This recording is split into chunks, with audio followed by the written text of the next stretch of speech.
Welcome to another movie plot and enjoy the memories.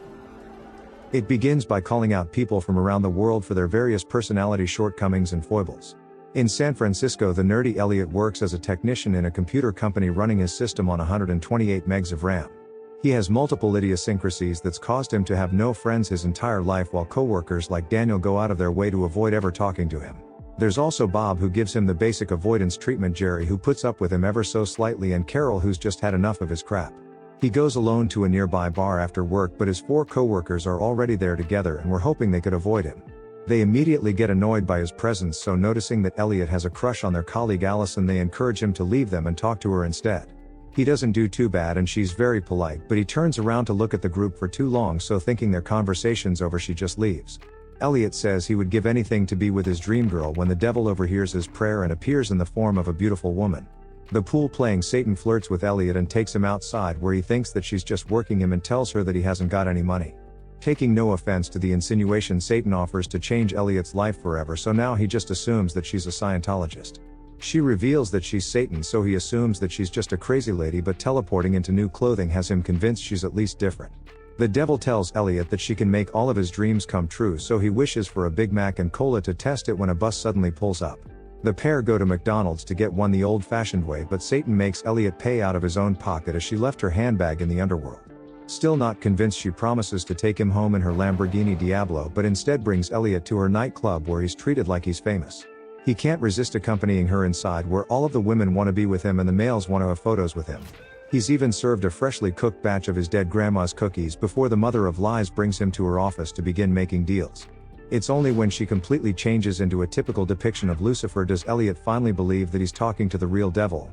She confirms God is really a male, as that's usually the first question that everyone asks when she convinces them of her identity.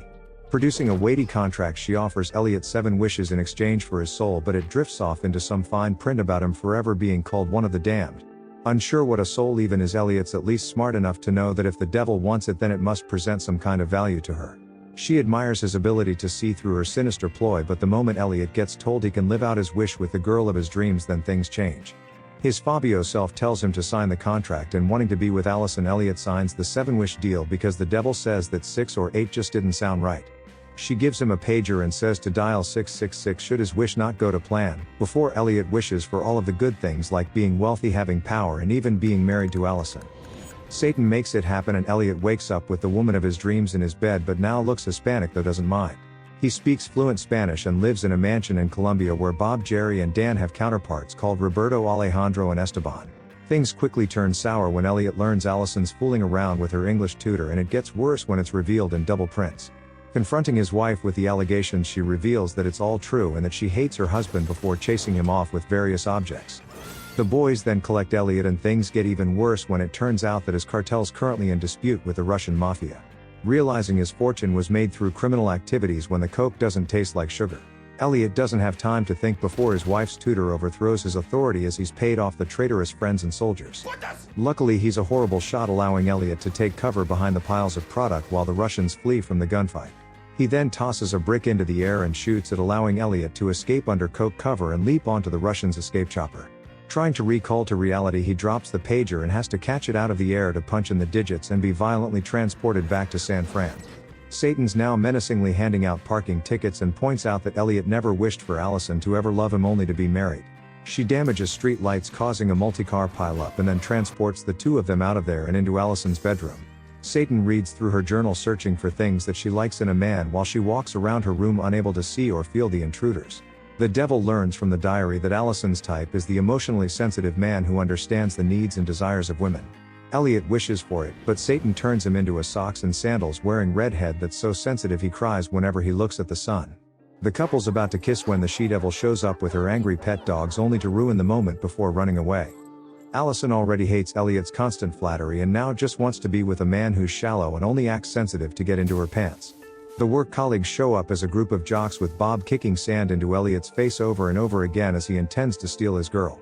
He's the complete opposite of the sensitive boyfriend, so she leaves Elliot while he's unable to escape from crying at the sight of the sun.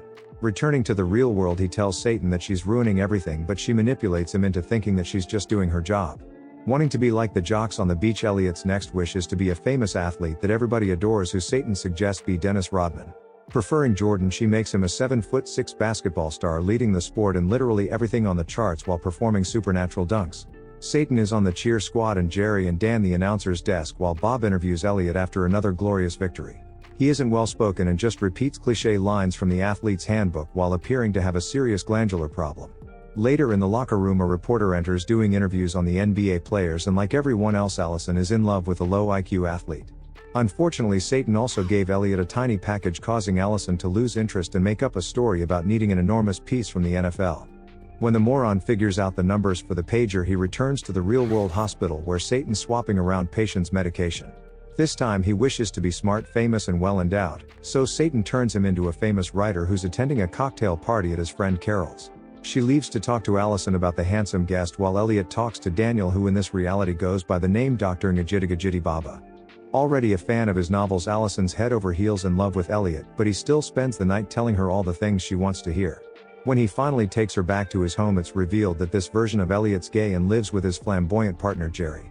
Elliot kisses Alison to prove his preference, but he has no sexual attraction to her whatsoever now, as the devil's taken that away. He returns once again where Satan's frolicking around in front of her class and removing important things from their curriculum. When school ends, she asks Elliot what he wants with his next wish and blames him for not being specific enough with his previous ones. He chooses to be the President of the United States to improve the country, but again Satan screws him by making him Abraham Lincoln at Ford's Theater.